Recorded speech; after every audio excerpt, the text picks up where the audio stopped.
எஸ்ஐஆரா, special intensive ரிசீவரா நம்ம தரப்பட கரெக்டாக சொல்லிடணும். ஏன்னா நம்ம சின்னவர் கிடையாது. ஸோ நம்மளை வந்து ஒரு சாதாரண ஆள், அப்போ நம்ம கரெக்டாக சொல்லிடணும். Revision, special intensive receiver, revision. இதுக்குதான் படுறான்னு சொல்றாங்களா? இதுக்குதான் படிக்கடான்னு அடிச்சுக்கிட்டேன்.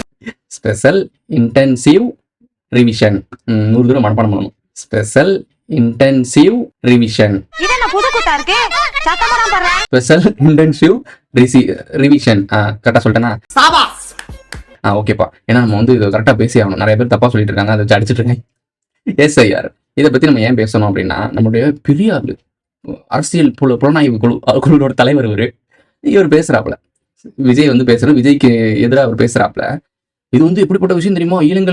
நிலத்தை அபகரித்து இலங்கை மக்கள் அந்த குறிப்பிட்டு சொல்றாப்புல. அங்க அலுவல் படுறதுக்கு முக்கியமான காரணமே இங்க இருந்து 2009 ஆட்சியாளர்கள் தான். அந்த ஆட்சியாளர்கள் ஆட்சியில உட்கார்ந்துக்கிட்டு தான் இப்படி பேசி தெரியுங்க. தமிழர்கள் மண்ணை இழந்து, உரிமைகளை இழந்து, அனாதைகளாக, அகதிகளாக எப்படி இலங்கையிலிருந்து இன்றைக்கு கிட்டத்தட்ட 40 ஆண்டு காலங்களுக்கு மேலாக இருக்கக்கூடியவர்களை இன்று வரை குடியுரிமை கொடுக்காமல் வஞ்சித்துக் கொண்டிருக்கக்கூடிய மத்திய அரசு வரக்கூடிய காலங்களில் தமிழகத்தை ஒரு நாதியற்ற ஒரு கூட்டமாக மாற்றுவதற்கான ஒரு முயற்சி என்பதை கூட உணராமல், அறியாமல் யாரோ எழுதி கொடுப்பதை படித்துக் கொண்டிருக்கக்கூடியவராக இருப்பது உண்மையிலேயே அவரும் தமிழர் என்ற நிலையிலே மிகவும் வேதனையாகத்தான் இருக்கு. எனக்கு புரியல இந்த மக்களோட அறியாமையினால. இந்த மக்கள் எதுவும் கேள்வி கேட்க மாட்டாங்க. பிரஸ் பீப்பிள் இருக்கவங்க தான் ஃபேவரா கேள்வி கேட்பான். இந்த மைக் பிடிச்சிருக்கான்ல, மைக் பிடிச்சிருக்கோம்னா அவங்களுக்கு ஏற்ற மாதிரி தான் கேள்வி கேட்பான். அதனால அவங்ககிட்ட அவங்க கேட்கற கேள்வி மட்டும் பதில் சொல்லிட்டு நகண்டு போயிடலாம் அப்படின்ற ஒரு தைரியத்துல உங்கள்ட்ட பவர் இருக்கு, அதிகாரம் இருக்கு, அதிகாரத்தோட உட்காந்துட்டோம், அதிகாரத்தோட ஒட்டி பொழைக்கிறோம் அப்படின்றக்காக என்ன வேணா பேசலாம், என்ன வேணா பண்ணலாம் அப்படின்ற மைண்ட் செட்டுக்கு வந்துட்டீங்க.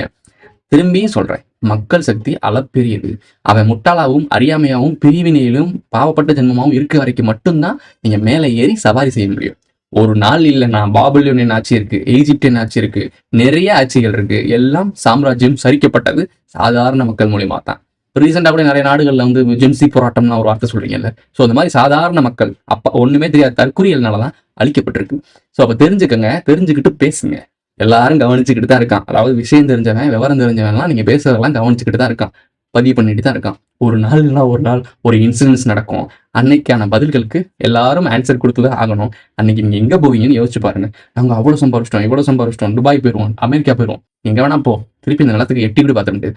வம்சத்துல ஒருத்த கூட எட்டி பார்க்க முடியாது. இதே நான் சொல்றேன் அப்படின்னா, எஸ்ஐஆர்ன்ற ஒரு மேட்டர் சொல்லி இங்க வந்து நார்த் இந்தியன்ஸ் உள்ள குஞ்சிட்டாங்க, அவங்களோட ஓட்டர்ஸ் இங்க வந்துடும், நம்மளுடைய மக்களோட ஓட்டுலாம் காணாம போயிடும் என்னென்னவோ பேசுறாங்க. ஸோ எலெக்ஷன் ஓட்டை பத்தி பேச ஆரம்பிச்சிட்டாங்க. அதுக்கு பிஜேபி வஞ்சம் இது தமிழ்நாட்டுக்கு அப்படின்னு நீங்க இருக்கவங்க கத்துறாங்க. நார்த் இஸ்ட் சவுத் ஸ்டார்டிங் பண்றாங்க.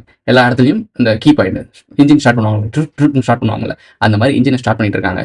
எந்த இன்ஜின் ஸ்டார்ட் ஆகுதோ அந்த டோக் போட்டு தூக்கிடுவாங்களா, அப்படியே எல்லாமே டோக் போட்டு மொத்தமா எடுத்துட்டு போவோம். யூனியன் ஆஃப் சவுத் இந்தியா வெளிச்சிக்க பொழைச்சிக்க.